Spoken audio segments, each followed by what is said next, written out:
মহাসমুদ্রের শত বছরের কুণ্ডল কেহ যদি এমন করিয়া বাঁধিয়া রাখিতে পারিত যে সে ঘুমাইয়া পড়া শিশুটির মতো চুপ করিয়া থাকিত, তবে সেই নীরব মহা শব্দের সহিত এই লাইব্রেরির তুলনা হইত।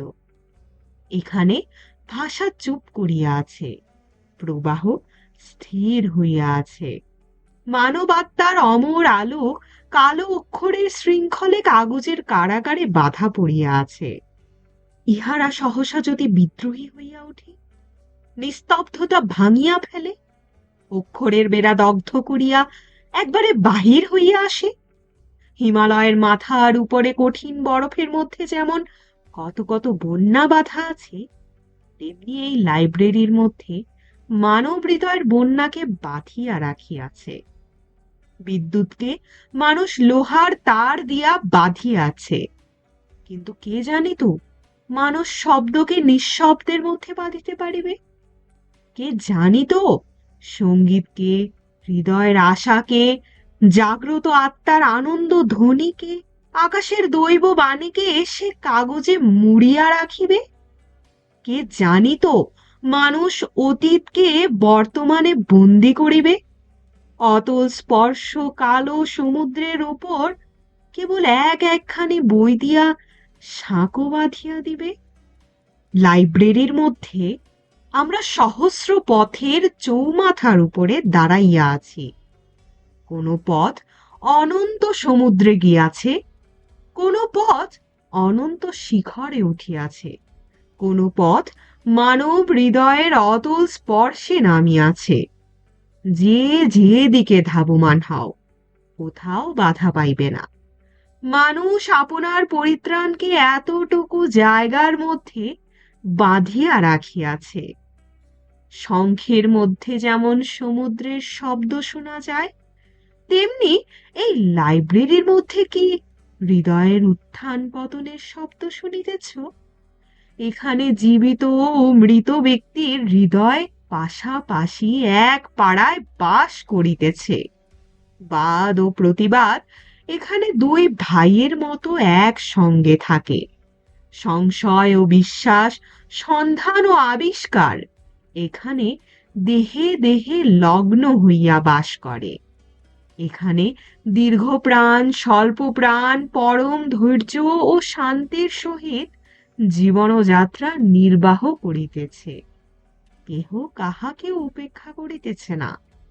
কত নদী, সমুদ্র, পর্বত উল্লঙ্ঘন করিয়া মানবের কণ্ঠ এখানে আসিয়া পৌঁছিয়াছে।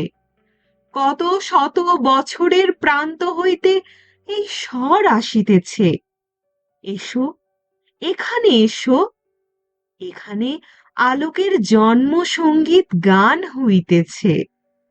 অমৃত লোক প্রথম আবিষ্কার করিয়া যে যে মহাপুরুষ যে কোনো দিন আপনার চারিদিকে মানুষকে ডাক দিয়া বলিয়াছিলেন, তোমরা সকলে অমৃতের পুত্র, তোমরা দিব্য ধামে বাস করিতেছ, সেই মহাপুরুষদের কণ্ঠই সহস্র ভাষায় সহস্র বছরের মধ্য দিয়া এই লাইব্রেরির মধ্যে প্রতিধ্বনিত হইতেছে।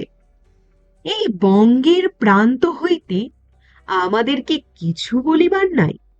মানব সমাজকে আমাদের কি কোনো সংবাদ দিবার নাই? জগতের একতান সঙ্গীতের মধ্যে বঙ্গদেশে কেবল নিস্তব্ধ হইয়া থাকিবে? আমাদের পদপ্রান্তস্থিত সমুদ্র কি আমাদিগকে কিছু বলিতেছে না?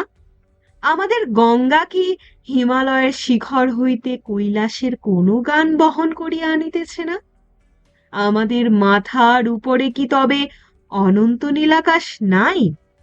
সেখান হইতে অনন্তকালের চির জ্যোতির্ময়ী নক্ষত্রলিপি কি কেহ মুছিয়া ফেলিয়াছে? দেশ বিদেশ হইতে, অতীত বর্তমান হইতে প্রতিদিন আমাদের কাছে মানব জাতির পত্র আসিতেছে। আমরা কি তাহার উত্তরে দুটি চারটি চটি চটি ইংরেজি খবরের কাগজ লিখিব?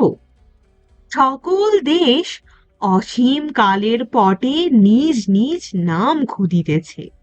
বাঙালির নাম কি কেবল দরখাস্তের দ্বিতীয় পাতেই লেখা থাকিবে? জড় অদৃষ্টের সহিত মানবাত্মার সংগ্রাম চলিতেছে। সৈনিকদিগকে আহ্বান করিয়া পৃথিবীর দিকে দিকে শঙ্খধ্বনি বাজিয়া উঠিয়াছে। আমরা কি কেবল আমাদের উঠানের মাচার উপরকার লাউ কুমড়া লইয়া মোকদ্দমা এবং আপিল চালাইতে থাকিব? বহু বছর নীরব থাকিয়া বঙ্গদেশের প্রাণ ভরিয়া উঠিয়াছে। তাহাকে আপনার ভাষায় একবার আপনার কথাটি বলিতে দাও। বাঙালি কণ্ঠের সহিত মিলিয়া বিশ্ব সঙ্গীত মধুরতর হইয়া উঠিবে। শুনছিলেন বাংলা ভাষার সর্বশ্রেষ্ঠ সাহিত্যিক রবীন্দ্রনাথ ঠাকুর রচিত প্রবন্ধ লাইব্রেরি। পাঠে ছিলাম আমি তাফান্নুম তানজিম শিফা।